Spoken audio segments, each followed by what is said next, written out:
The Morse Murders. Shadows over Saddleworth. The rain in Glasgow has a way of shaping its children. The grey skies pressing low, the damp air seeping into bones, the factories breathing soot and despair. It was into this world that Ian Duncan Stewart, later known as Ian Brady, was born on January 2, 1938. His mother was a young waitress, his father absent, his name already marked by abandonment before he could speak. He spent his earliest years in a working-class tenement in the city's Gorbals district, a place where poverty and violence walked hand in hand. Those who knew him later would describe a boy with cold eyes and quick temper, often cruel to animals, solitary by nature. By the time he reached adolescence, he'd been caught breaking into homes, stealing from shops, and brandishing knives. At 16, he was sent to Borstal, a British detention center for young offenders.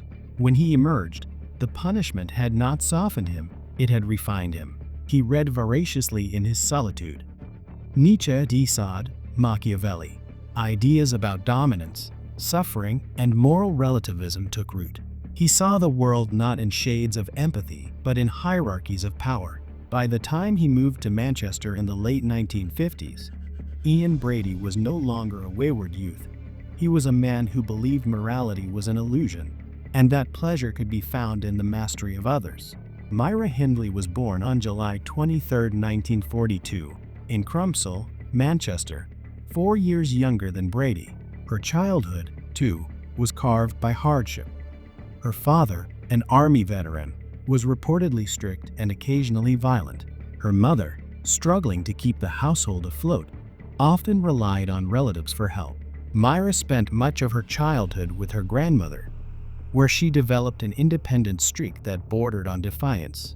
Those who knew her then described a bright, if withdrawn, girl with strong opinions and an appetite for approval. She attended local schools, worked at a biscuit company after graduation, and was known for her sense of humor and fierce loyalty. Yet underneath the ordinary exterior lay an emptiness she could not name, a quiet yearning to be seen, to be special. In 1961, that hunger found its match.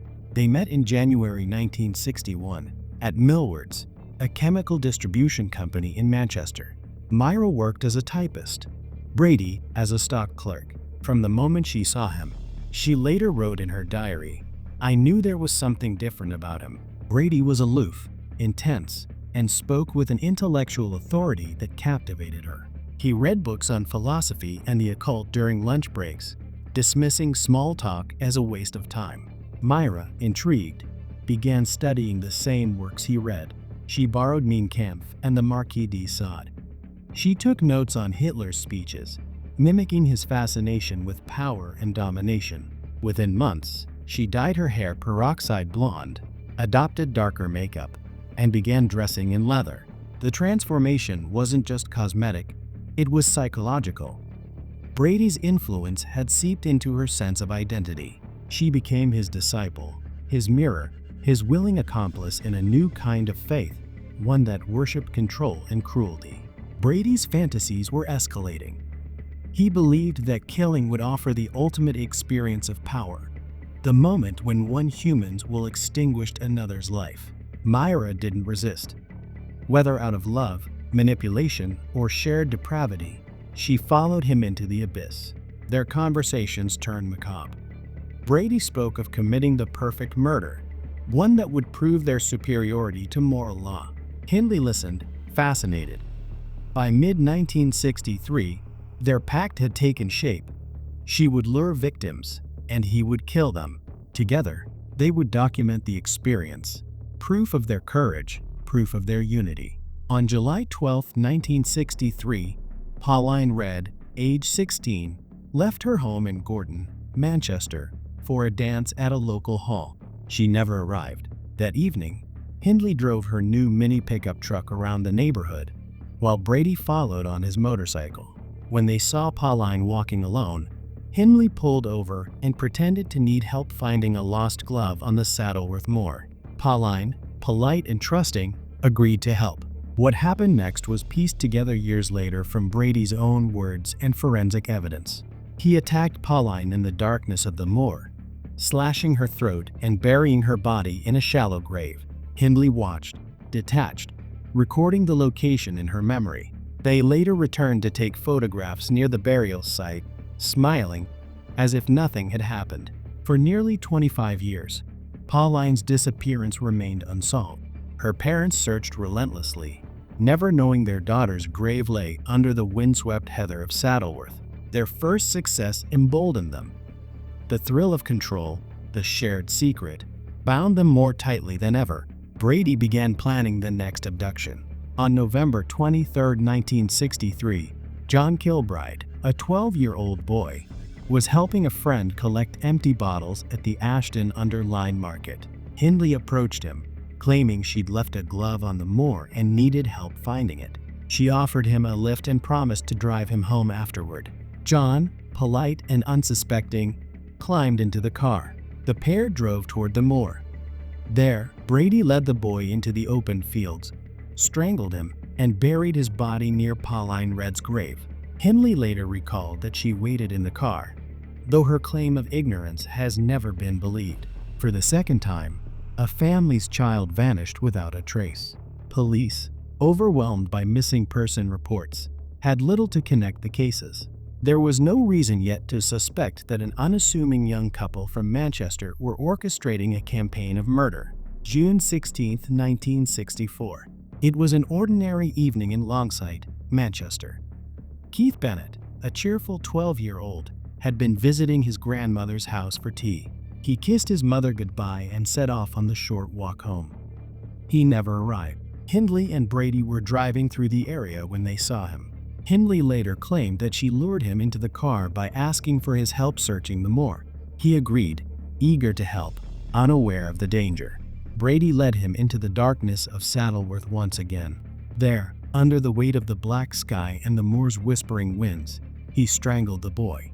Keith's body was never found. Despite repeated searches over decades, the Moor has kept its secret. Even on his deathbed, Brady refused to reveal the exact location. To this day, Keith's mother's pleas echo through the annals of British crime as one of the nation's deepest wounds. The following December, the couple's violence reached its most chilling expression.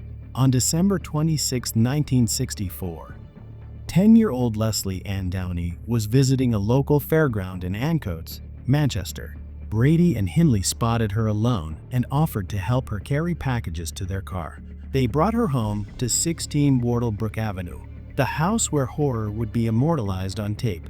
There, they bound Leslie, photographed her, and recorded her pleading for her mother. The tape captured her terrified voice saying, "Please, God," over and over, a sound that would later haunt every person in the courtroom who heard it. The pair killed her and buried her body on the moor the next day. Forensic evidence later confirmed that Hindley's voice could be heard comforting the child, evidence that destroyed her later claims of innocence. That tape became the most damning artifact in the case, proof of the couple's cruelty, and of the cold precision with which they documented it. Their last victim, Edward Evans, was 17 years old, older than the others. On October 6, 1965, Brady met him at the Manchester Central Railway Station and invited him home for a drink. Hindley's brother-in-law, David Smith, was visiting that night, a young man who admired Brady's confidence but had no idea of the darkness behind it. As Smith later testified, Brady suddenly attacked Evans with an axe, striking him repeatedly. The assault was savage and chaotic, the moment when the couple's years of ritualized control finally broke into open madness. Hindley helped clean the scene, wrapping the body in plastic. Smith, terrified, helped move the corpse, but that night, shaken and sickened, he confided in his wife. The next morning, he went to the police.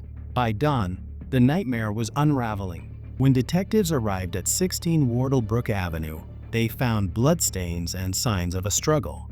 A search of the property revealed photographs of the moor, personal items belonging to missing children, and a tape recorder. The evidence pointed to more than a single killing. The photographs, in particular, drew the attention of investigators. Myra Hindley, smiling, standing on the moor beside her dog. Behind her, police would later learn lay the graves of children. Police began excavating the moor, On October 10, 1965, they uncovered the body of Leslie Ann Downey. Days later, they found John Kilbride's remains nearby. Both had been strangled and buried with meticulous care. Brady and Hindley were charged with multiple counts of murder. The nation, unaware until then of the evil that had lurked in their midst, was shaken to its core. The trial opened on April 27, 1966, at Chester Assizes under tight security. Crowds gathered daily outside the courthouse, demanding justice. Inside, the evidence was harrowing: photographs, tape recordings, and David Smith's eyewitness testimony. When the recording of Leslie Ann Downey's voice played in court, jurors wept. Even seasoned police officers were overcome.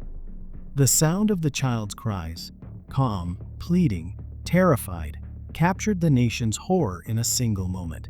Brady sat expressionless throughout.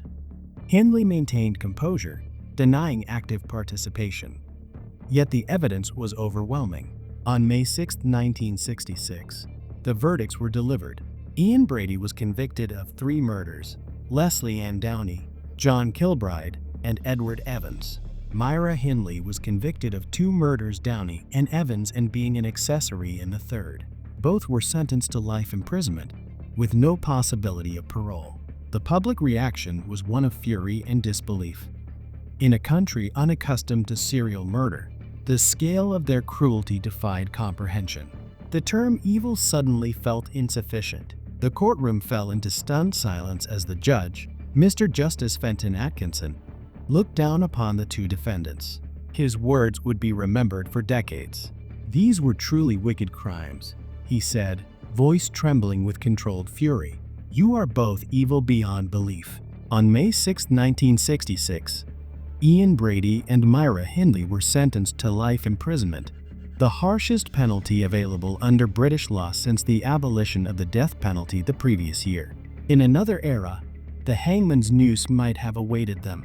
Instead, they were condemned to live, locked away, stripped of control, left with nothing but time and memory.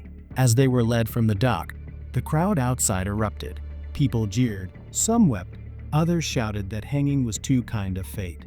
For the families of Leslie Ann Downey, John Kilbride, and Edward Evans, the verdict brought a bitter kind of justice without closure. For 2 children, Pauline Redd and Keith Bennett, were still missing. The nightmare wasn't over. It had merely changed shape. Durham Prison, 1966. Ian Brady began his life sentence with the same cold detachment that had defined him. Guards described him as polite but manipulative, articulate but calculating. He spent hours reading philosophy, psychology, and political theory, often using his intellect as a weapon to dominate conversations. In one of his later writings, Brady referred to himself and Hindley as moral nihilists. He claimed they were beyond good and evil, acting on impulses of pure will. His tone was not that of repentance, but of justification, an attempt to rationalize cruelty as intellectual exploration. Psychiatrists who examined him called him a psychopathic narcissist, incapable of empathy or remorse. Over time, his behavior grew erratic. In the 1980s, after years of manipulation and hunger strikes, he was declared criminally insane and transferred to Ashworth Hospital, a high-security psychiatric facility in Merseyside. Even there, Brady tried to control his environment. He refused medication, initiated hunger strikes, and demanded the right to die. He saw death not as punishment, but as the final act of control, something he could dictate even when stripped of freedom. His writings from this period, later seized by authorities, showed the same self-justifying arrogance. He wrote about the murders as if they were case studies, experiments in human will. There was no sorrow, only detached observation. Myra Hindley began her sentence at Holloway Prison in London. Unlike Brady, she quickly adapted to life behind bars. She read extensively, took part in church services, and presented herself as a reformed woman. To many, it was a performance, the latest mask worn by a woman whose life had been defined by imitation. Over the years, Hindley's behavior shifted dramatically.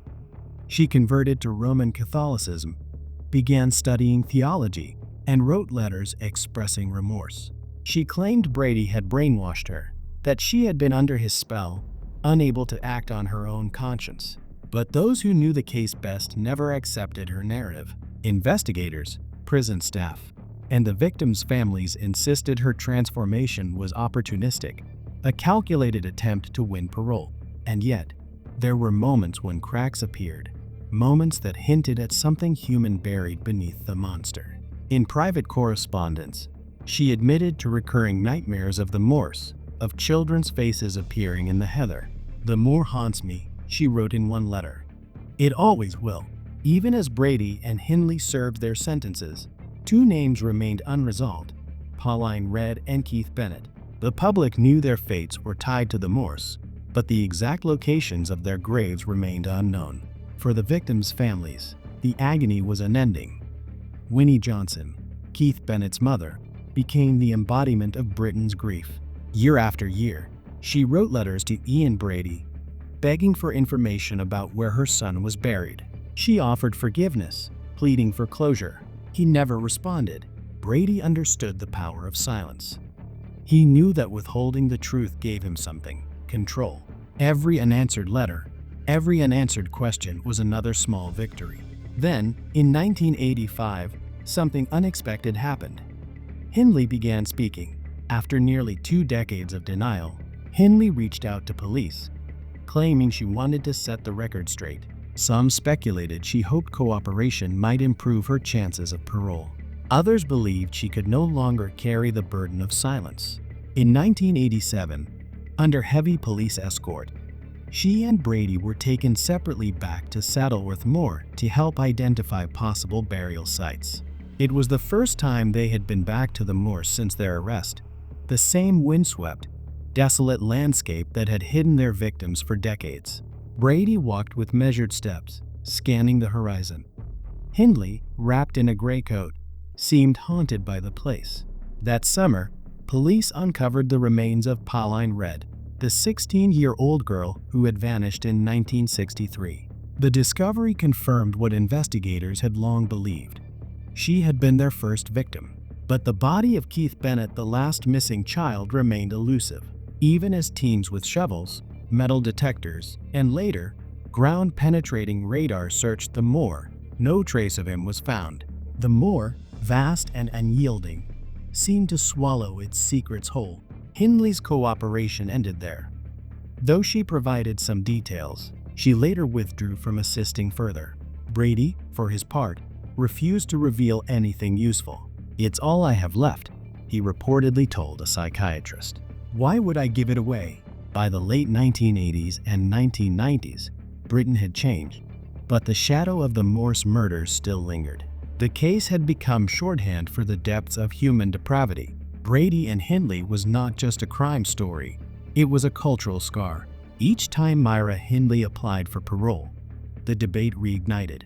Newspapers filled with headlines, talk shows buzzed, and politicians were forced to take sides. Could someone who had helped torture and murder children ever be redeemed? In 1997, a Guardian editorial asked, "Can evil be rehabilitated?" The overwhelming public answer was no.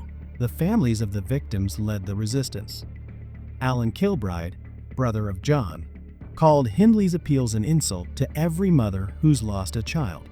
Even when prominent figures like Lord Longford, a prison reform advocate, supported her rehabilitation, the backlash was fierce.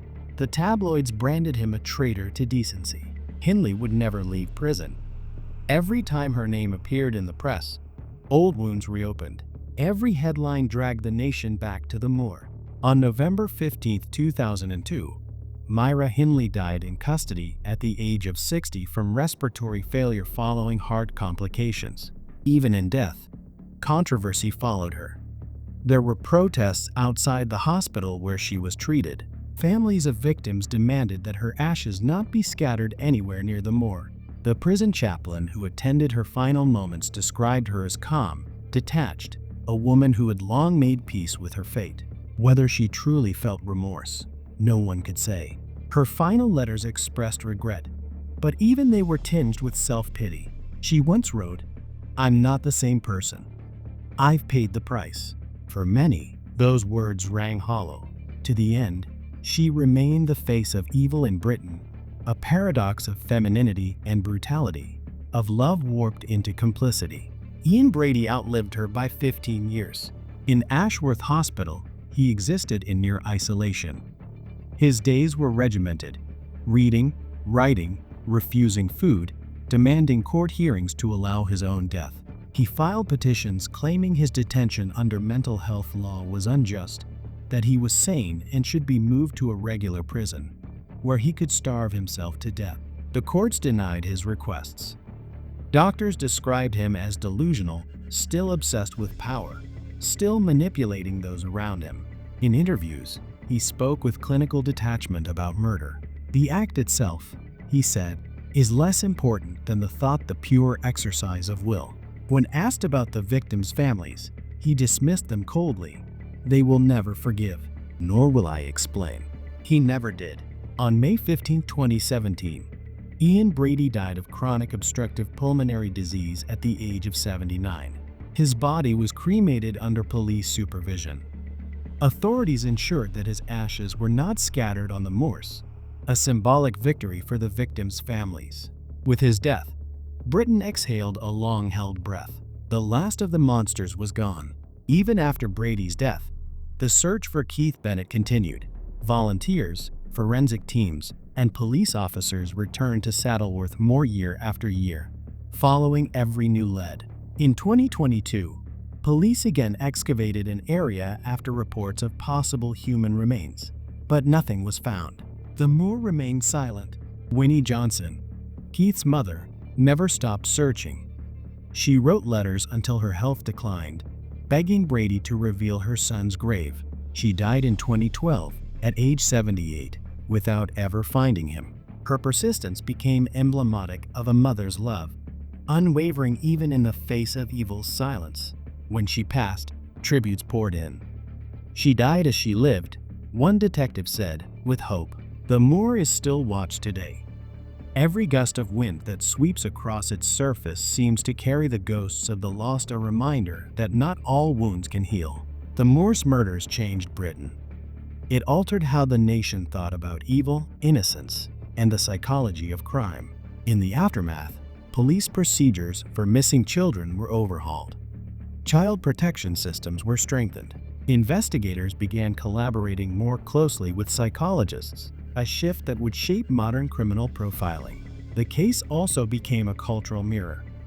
Writers, filmmakers, and criminologists returned to it again and again, not out of morbid fascination, but to ask, how could ordinary people commit such extraordinary evil? Some saw Brady and Hindley as an anomaly, two uniquely twisted minds that happened to find each other. Others saw them as proof that evil can wear ordinary faces. Their crimes were not the acts of monsters in the night, but of a couple walking their dog on a quiet moor. That contradiction between the mundane and the monstrous is what continues to terrify. Saddleworth Moor stretches endlessly beneath the northern sky. In summer, its heather glows purple. In winter, the wind cuts like glass. To most, it is a landscape of quiet beauty.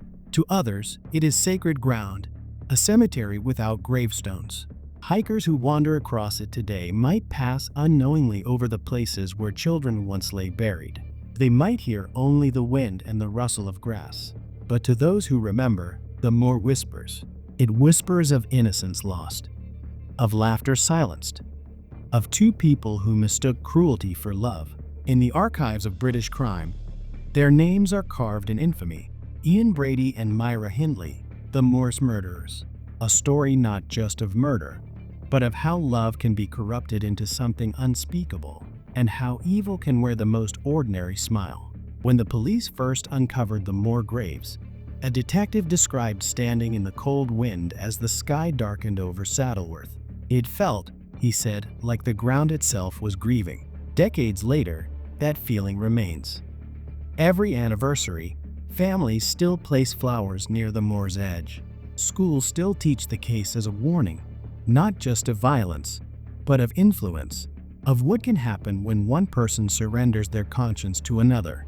Ian Brady once wrote that he wanted to be remembered as an intellectual criminal, but history did not grant him that dignity. He is remembered only for the suffering he caused, for the children he silenced, for the darkness he and Myra Hindley brought upon a nation that still struggles to understand it. And so, the Moor remains, silent, endless, eternal, a place where evil was buried, but never forgotten. If you are gripped by this story, subscribe to True Crime Spectrum, where we uncover the darkest, most haunting true crime cases with honesty, respect, and cinematic storytelling.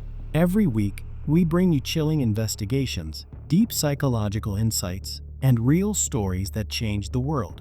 Subscribe now, because some crimes should never be forgotten.